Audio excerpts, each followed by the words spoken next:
What's up, Asgardians? It's me, Nodus from Asgard Meta Guild, back in the metaverse with another game feature.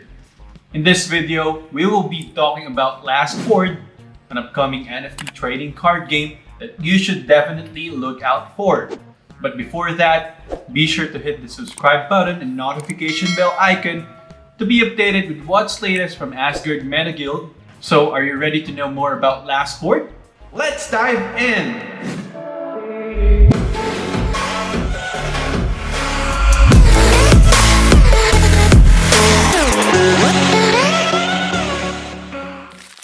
Last Horde is an upcoming fantasy card game built on the blockchain technology.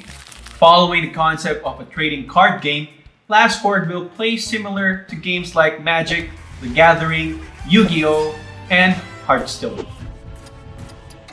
The game will have players build and use their card decks in PvP battles for a chance to earn Horde tokens as rewards.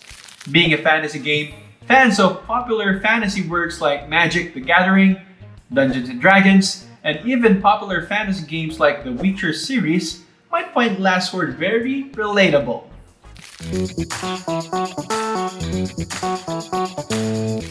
As a card, a Last Horde player's main deck would be their card decks. Each player can have 11 cards, with at least 3 of those cards being NFT cards. Now, we know when we say NFT, it means some upfront purchase, but don't worry, as you only need 3 NFT cards to duel in Last Horde. The system will automatically reward you with the remaining cards needed to complete your deck, so you are ready for battle. Just like with any other card games, the card on your Last Horde deck comes with their own health, attack, and defense attributes, as well as special skills. So you can combo cards, create special attacks, and of course, defend your front line depending on your approach to the game. In contrast to other card games, though, the goal of Last Horde is not to reduce your opponent's life points to 0 or set them to the Shadow Realm, but rather to win. You must earn the most points compared to your opponent.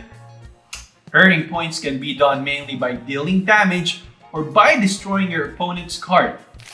Each card in Last Horde can be played twice per match, and the match ends after all the cards are used or played 2 times. After that, the player with the most points then gets the win and share of that sweet Horde token.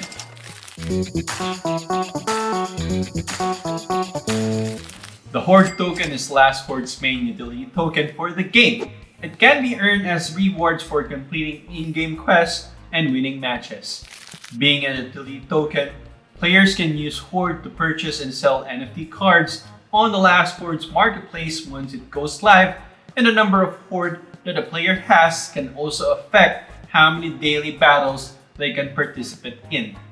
In contrast to other NFT games, utility tokens like Axie Infinity's SLP and Thetan Arena's THC, Horde is of finite or limited supply with only 300 million available for earning. Aside from getting earned as rewards, Horde can also be used for staking, so users can earn extra rewards. So at the moment, nothing has been indicated yet for a governance token for Last Horde, but we are expecting them to launch something like in the near future.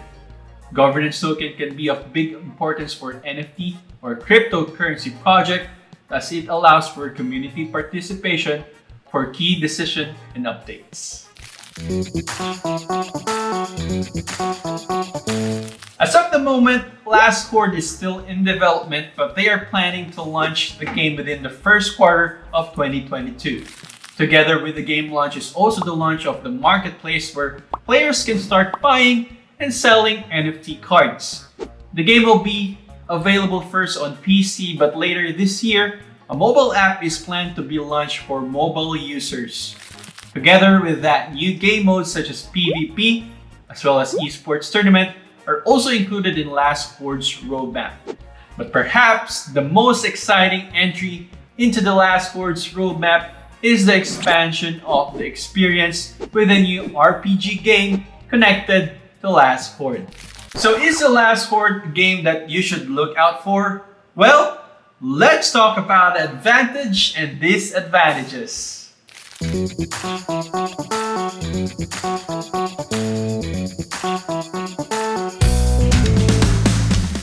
A lot of good card games have come out over the years, making Last Horde's gameplay very similar and easy to learn. Additionally, with other popular NFT games like Axie Infinity, using card game mechanics, it's also gonna be easy for NFT gamers to pick up Last Horde once it launches. Limited token supply means higher potential value, unlike SLP or THC, which may encounter issues in value because of oversupply. Horde is of limited amount. That means the token will less likely to suffer from oversupply and has a higher chance of balancing and maintaining its value. Now that we have some advantages, let's talk about the disadvantages.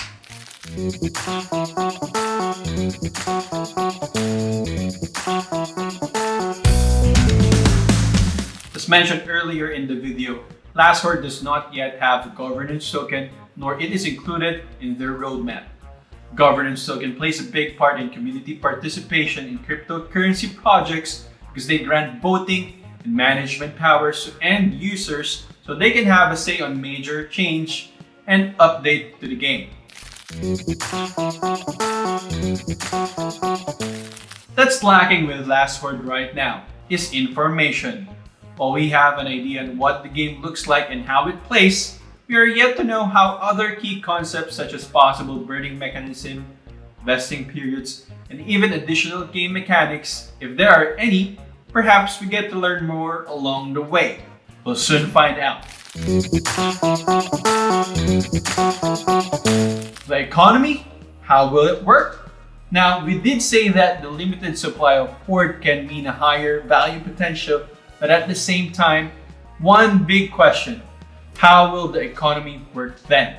Since Horde is the only token in Last Horde, and it is used not just for selling but also for purchase, we assume that this gets burned and removed from circulation. So what happens then once all the Horde intended for players is farmed and spent? These questions are of course for Last Horde development team to tackle, so hopefully we get some answers anytime soon.